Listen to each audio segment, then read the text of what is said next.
Bom dia, galerinha. Mais uma vez, sejam bem-vindas e bem-vindos a essa aula. Espero que todos estejam bem. E no tema de hoje, nós trabalharemos ainda com o período entre guerras, mas mais especificamente com o surgimento do nazifascismo.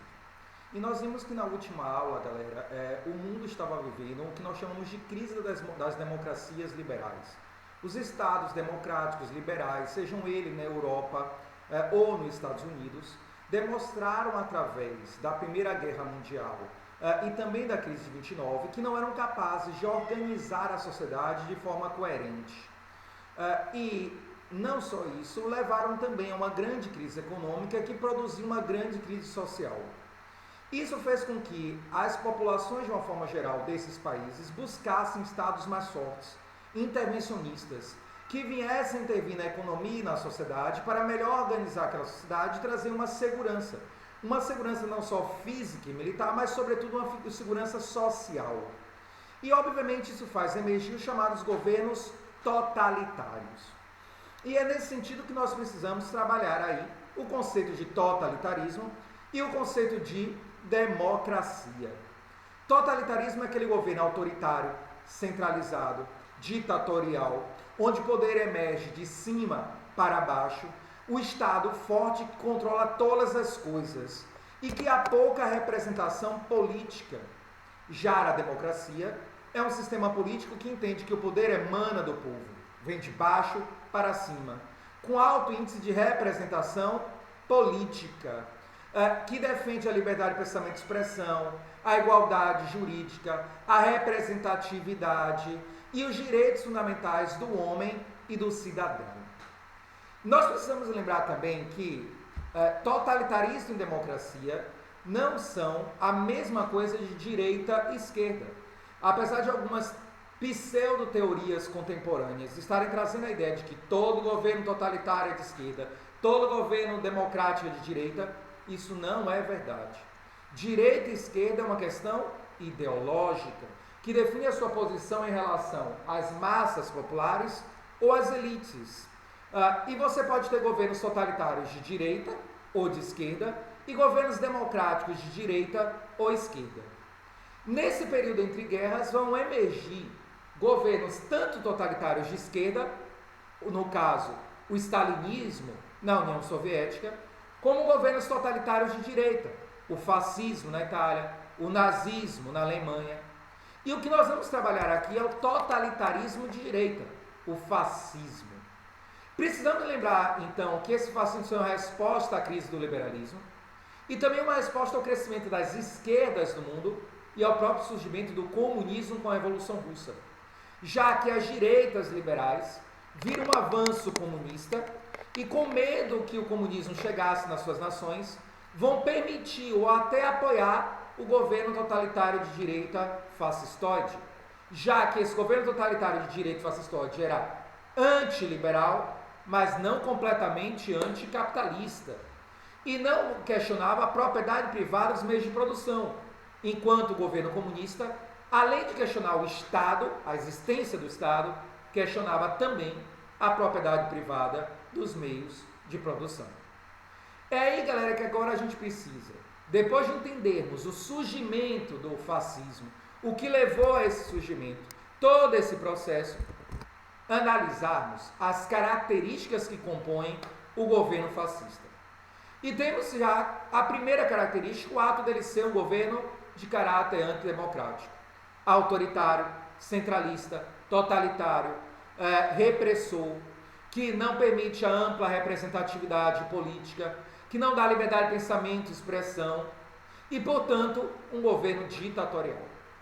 O governo fascista também é um governo idealista, que acredita em um ideal de homogeneização da sociedade, um ideal que vai buscar o unipartidarismo, a ideia de que aquela sociedade deve ter apenas uma ideologia, um único partido, um único caminho a ser seguido, porque o caminho a ser seguido é aquele que deve defender toda a nação segundo o seu ideal.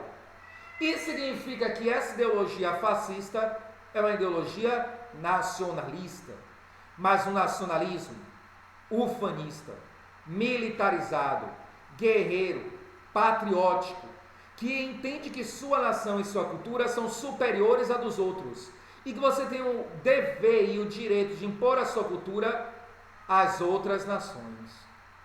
Ele é também militarista.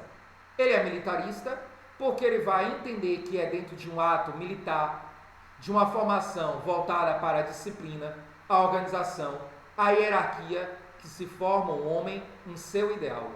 E que é no campo de batalha que se percebe quem é de fato um homem em seu caráter. Porque lá ele terá o risco de perder tudo e não ganhar nada. E é nesses momentos que você sabe realmente quem é o homem. Esse fascismo também, galerinha, será um governo romântico. Já eu não vejo muita coisa romântica em um governo totalitário, ditatorial. Gente, romântico é aquele elemento que defende que a vida só tem motivo para existir quando você tem uma causa pela qual morrer.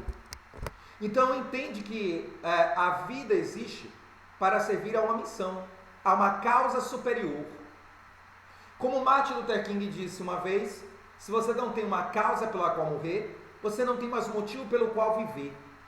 E por mais que seja autoritário, totalitário, catastrófico, e às vezes até mesmo perverso o fascismo,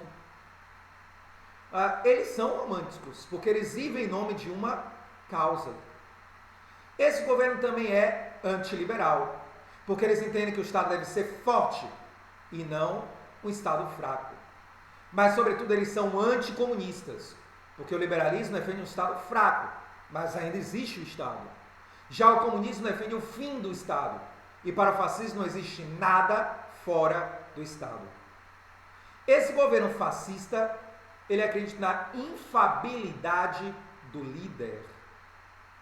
O líder para eles é um ser superior que vai guiar a nação para o futuro.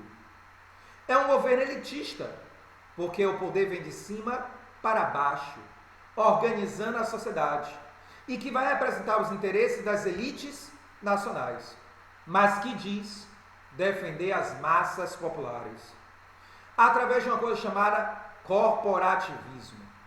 E o que é o corporativismo? É o fim das lutas de classe? Não. É o controle das lutas de classe pelo Estado. Porque eles não acabam com as classes. Eles não põem fim à exploração da burguesia sobre o proletariado, ou do dominado sobre do dominador sobre o dominado. Não. Eles vão controlar essas lutas de classe em nome do Estado, dizendo que burguesia e proletariado são duas partes diferentes de uma mesma equação. São dois grupos sociais que devem existir, se unir em nome de um objetivo maior, o progresso nacional. Eles são, então, coletivistas, na ideia de produzir um senso de coletividade, de união, mas um coletivismo homogeneizador, padronizador, que destrói os respeitos às diferenças. Tudo isso compõe o fascismo. E lembre, todo governo nazista é um governo fascista. Mas o nazismo ganha duas características que não necessariamente o fascismo tem. A primeira delas, a ideia da superioridade racial. O nazismo defende que existe uma raça ariana superior que deve governar o mundo. Raças inferiores que devem ser submetidas e raças degeneradas que devem ser eliminadas. Às vezes essa ideia de superioridade racial aparece nas provas com a ideia só do antissemitismo. O antissemitismo, a ideia de destruir os semitas degenerados, é uma característica da ideia da supremacia da raça ariana, do preconceito racial. Mas a característica é esse preconceito racial. E finalmente a última característica é: os povos superiores devem viver em um espaço reservado unicamente a eles, para não ter contato com os inferiores e não poder se degenerar. Então deve se formar um espaço vital onde os superiores irão se unir, viver e a partir dali governar o resto do mundo. E portanto, o nazismo defende a ideia do espaço vital. Como foi que esse fascismo chegou no poder na Itália? Como ele chegou ao poder da Alemanha? Porque nós já entendemos aqui o que é o fascismo e o nazismo.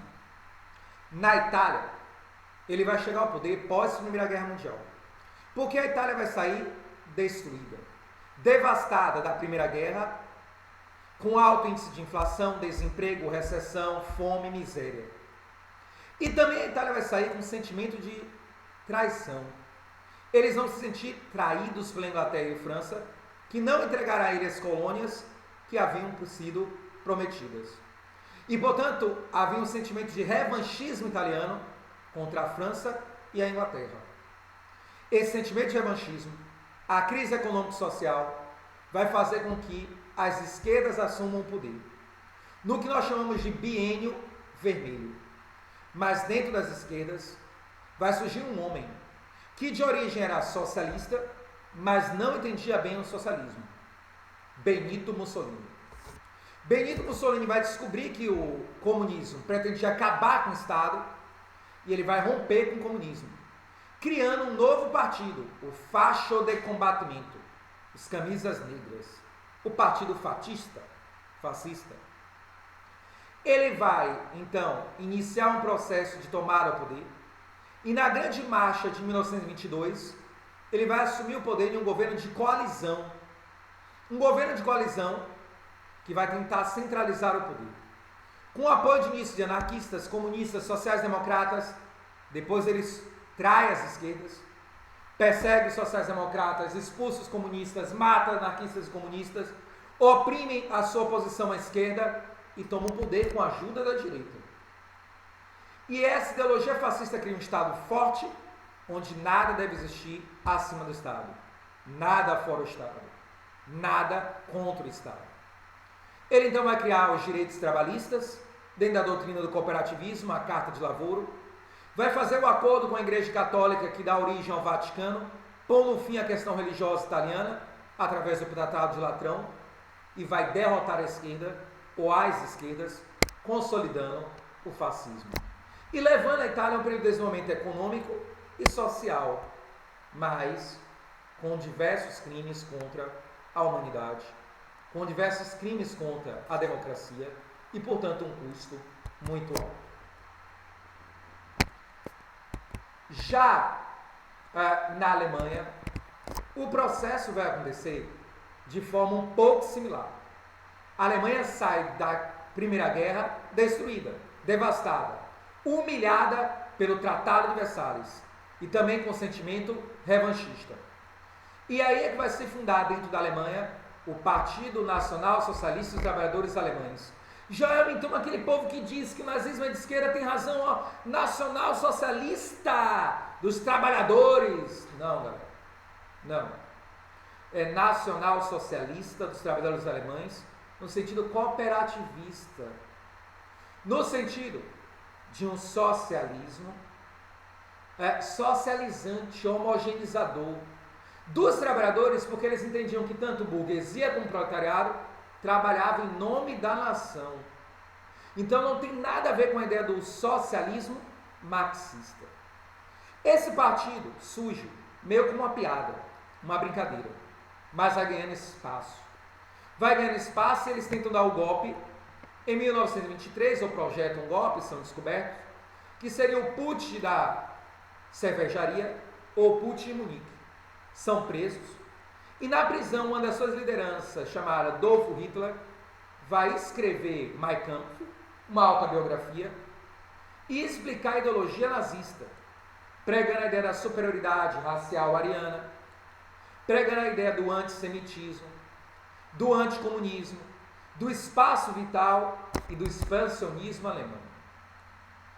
A crise de 29 vem, destrói a Alemanha, Hitler é liberto por pressão popular, participa das eleições de 32, pede por Marechal Hindenburgo, mas o partido nazista ganha a maioria no parlamento alemão. E Hitler é eleito chanceler.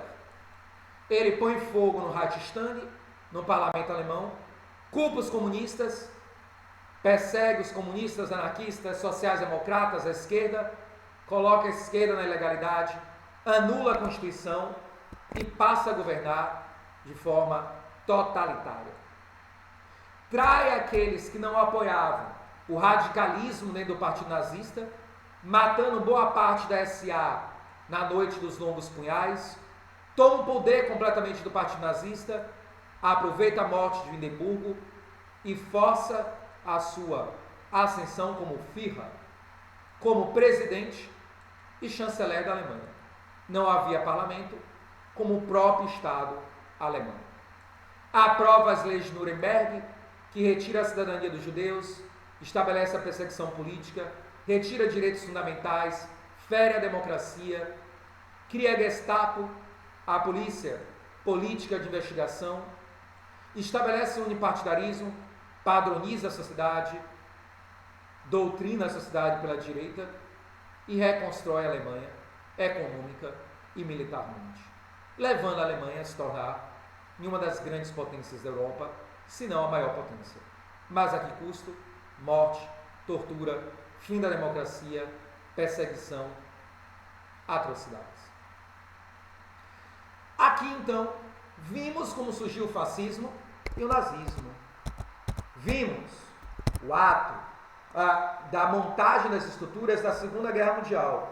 E no nosso próximo encontro, terminaremos os nossos conteúdos com essa Segunda Guerra Mundial, galera. Um beijo no coração e até a próxima aula.